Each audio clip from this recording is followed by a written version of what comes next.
Let's look a little bit more into open source.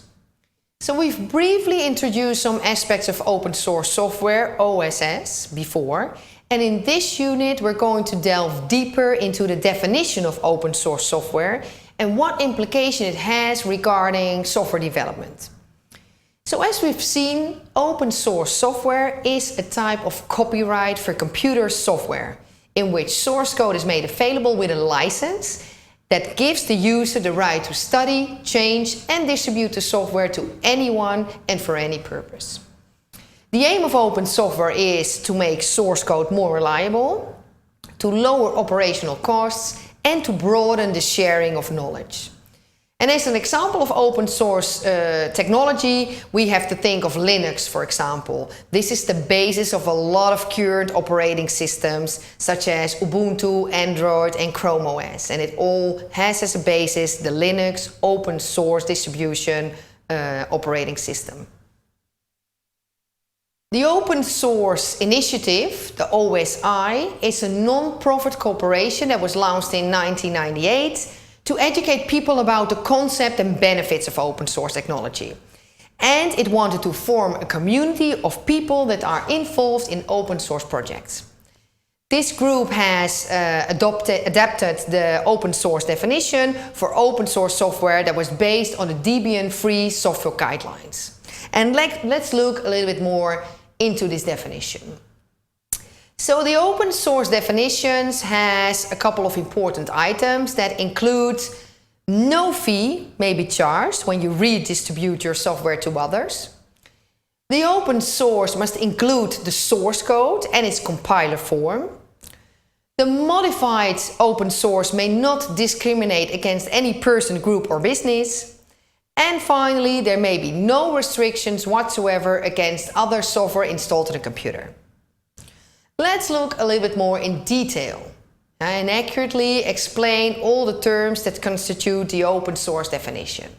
So, number one, free redistribution. So, an open source license should not restrict any party from selling or giving away the software as a component of an aggregate software distribution, containing programs from several different sources. The license should not require a royalty or other fee for any such sale. So it should be freely redistributed. 2. Source code. The program must include source code and must allow for the distribution of the source code as well as the compiled form. When a product is not distributed with source code, there must be a well-publicized means of obtaining the source code for no more than a reasonable reproduction cost. Preferably this means downloading it from the internet without any charge. So this source code must be the preferred form for a programmer to modify this software, and deliberately obfuscating source code is not allowed. And intermediate forms of distribution, such as the output of a preprocessor or translator, are also not allowed. Then the third one is derived works.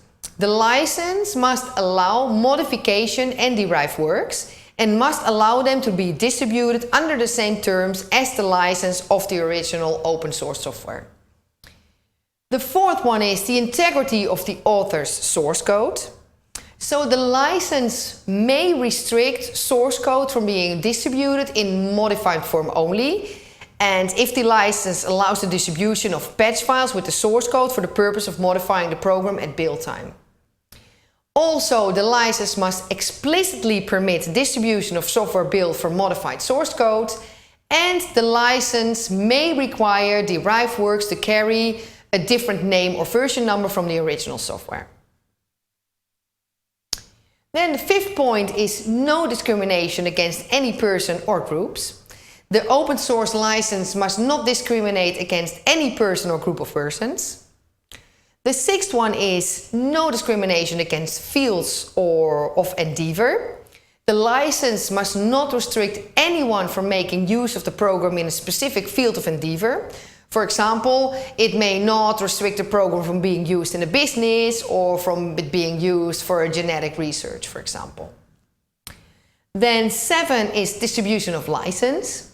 The right attached to a program must apply to all to whom the program is distributed without the need for execution of an additional license by those parties.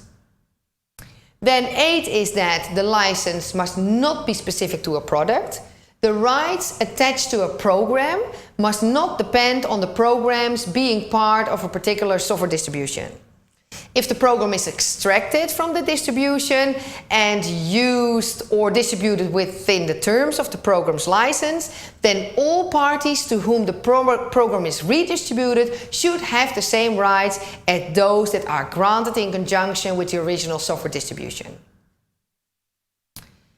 Then, the license must not restrict other software. An open source software license must not place restrictions on other software that is distributed along with the licensed software. For example, the license must not exist that all other programs distributed on the same medium must be open source software. And finally, license must be technology neutral, meaning that no provision of the license may be predicted on any individual technology or style of interface. So, open source software nowadays covers many types of software you can imagine, and here on the slide we see a couple of examples such to have an illustration of this. We have operating systems, Ubuntu and Debian, antivirus software like for example ClamWin. There's productivity software, Apache OpenOffice or LibreOffice. There's open source web browsers like Mozilla Firefox, Thunderbird mail clients, VLC players to play video and other multimedia, and Octave that you can use to do mathematics. But we could have mentioned a lot of more software fields where we can find open source software initiatives and development like web servers, think of Apache, image editors like GIMP, SVG editors like Linkscape, and there's a lot more of open source software out there.